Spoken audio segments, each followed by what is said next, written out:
Welcome back, and let us welcome back to MidPoint. Former veteran CIA analyst Lisa Ruth joins us here in the studio. Let's go ahead and clean up the CIA report with one more thing here.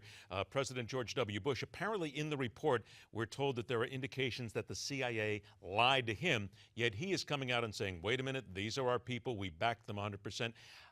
I've talked to people who don't see this as really very odd at all. They say that that's the way this president is, and he will back his people and not take them to task. Well, first of all, I think that is part of it. The second part of it is, what we were just saying, there's a lot of opacity here. We still don't really know exactly what happened and who was told what. There's different levels of briefing. Again, was it Bush or was it his intelligence advisors? And until we really know that, I don't know how much we can make from this, although it is something to be said to stand by your people. And that is what he will do indeed. Let's go ahead and talk about now the Luke Summers failed attempt, the failed rescue attempt. There were those people saying that, wait a minute, this shouldn't have been tried. I found it interesting that the parents said, our son would not have wanted this, and our son would probably still be alive today. With all due respect, your son probably would not be alive today because they were going to kill him. Was this is a tough one because we don't know all the details, but do you get the feeling that they went in and weren't really ready for this? Was this a rushed attempt, or do you feel they really were ready and did everything they could properly? I think, as you said, first of all due respect, these people lost their son. So certainly we have to take that into account.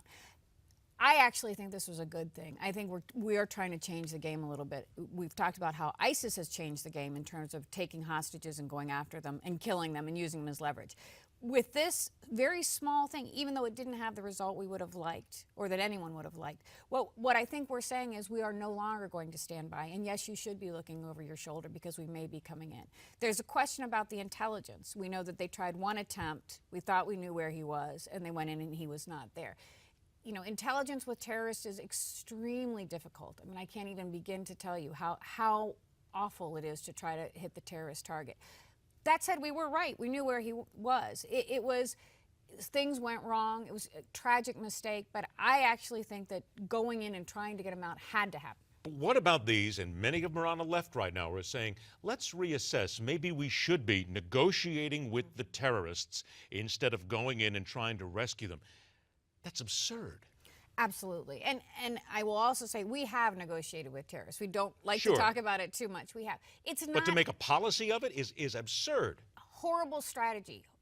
Again, you and I sitting here know it's a bad strategy. These are not people who are going to hold to their word. And really and truly, we know if we give them $200,000, they may not turn them over, and then we have to give them $1 million. This is a very, very bad strategy. I think going in and trying to get them, using all our intelligence resources, marrying them up with our military capabilities, I think that's a good policy. I think this is a tragic ending, and the whole issue with the South African, we didn't have a liaison capability of knowing that he was there because that was a private group, and the South African government didn't share that information.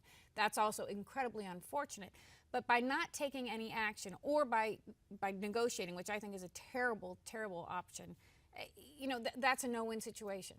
Got about a minute left here. Guantanamo Bay has released more prisoners. They are heading for, and I have to tell you that I just went like this when I heard it. They're heading to Uruguay as refugees. They are indeed. And Mujica, president of Uruguay, has said they will not be monitored. They can leave anytime they want.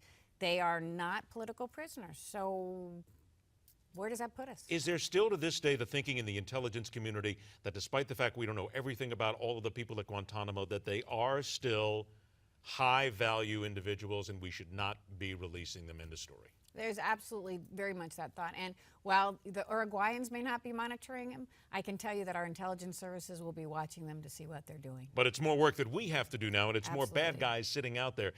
They are going to close Guantanamo eventually, and they're all going to be out on the street. Yes, they are. Or they'll be maybe on U.S. soil. There's about, there's still going to be, there are some who we cannot release.